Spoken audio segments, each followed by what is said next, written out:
such an honor to be here with all of you today and with the amazing roster of speakers on International Women's Day. So what I'd like to do with the time we have together is tell you a very short story about a girl from Seattle and hope that the lessons that I've learned along the way can illuminate a path for you to find your own authentic voice. That little girl from Seattle is me, and I'm what they used to call back in the day a nerd, before geeky was chic. I loved books, I loved math. My brother to this day says that probably my best friend growing up was the library. And that's really only because I was incredibly socially awkward. I had no idea how to express myself. So speeding through time, this is me in high school. I was the National Merit Scholar valedictorian mathlete who could not get a date to save her life. Still, the awkwardness persisted. Strangely enough, it wasn't really about being shy. I was perfectly comfortable being on stage, didn't pass up any of the school plays that came along, and played in the school orchestra, yet I think I was always hiding behind my instrument, the flute, or behind somebody else's words. I told myself it was okay to be out there because it wasn't really me. All right, so continuing this little time travel journey, I graduate college and the stars somehow line up that I get recruited into a management development program.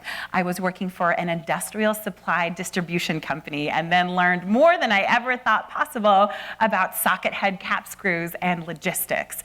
It was an amazing opportunity. I was given an unbelievable amount of responsibility, but I had this deep-seated fear that I was going to be discovered, that I just didn't belong.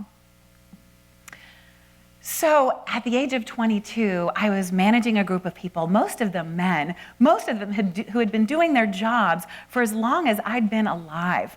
I actually started wearing heels at that time just so I could be as tall as the people that I was managing and look them in the eye. That's something I did on purpose.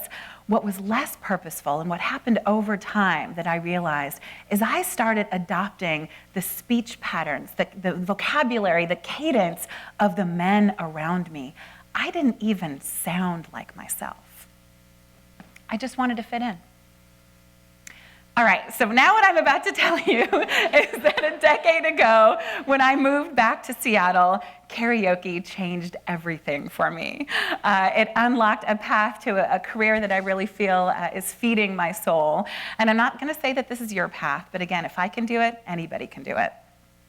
So what I'd like to do in the next few minutes that we have together is share a few life lessons that I learned the hard way, and I'm hoping I can speed up that journey for you through the wisdom and joy that is karaoke.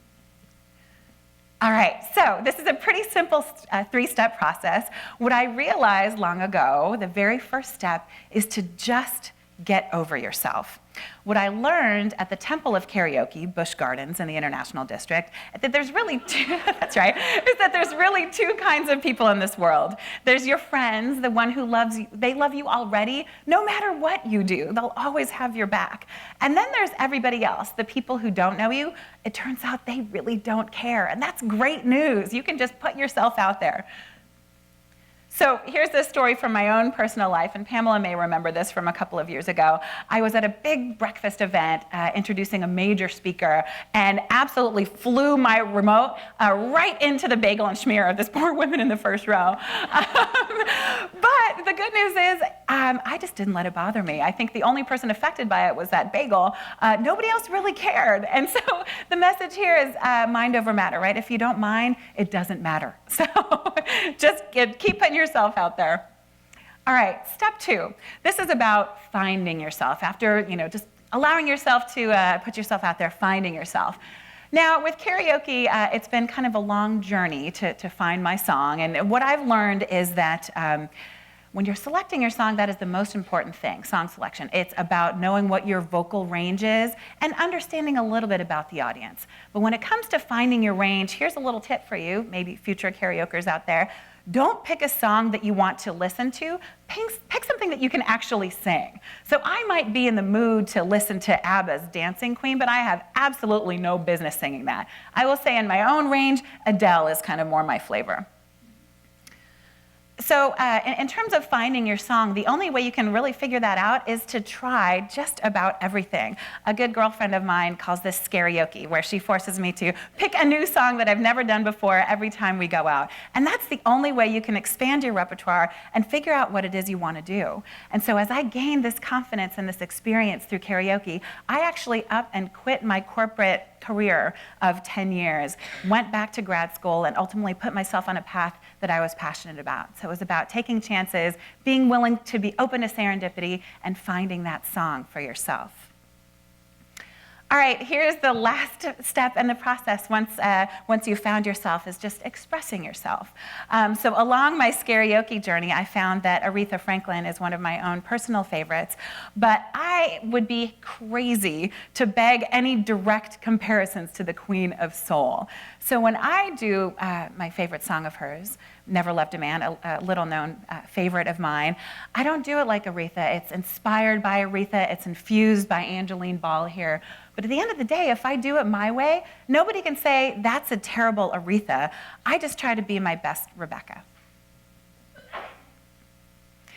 So in this journey of a decade of pursuing health, happiness, and karaoke, I'm really happy to tell you today that I'm not that 20-something looking to blend in. I wear heels by choice. That's part of my look.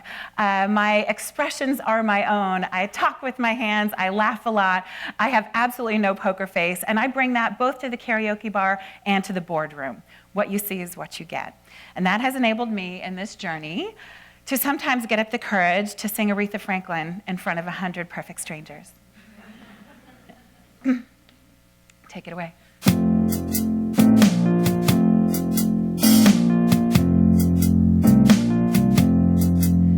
You're no good, heartbreaker. You're a liar and you're a cheat. No, I don't know why I let you do these things to me. My friends keep telling me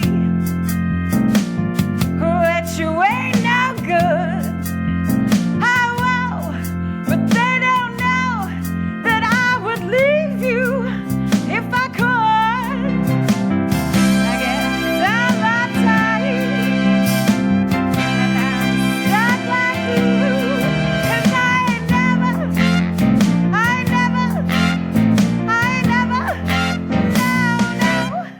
loved a man the way that I loved you.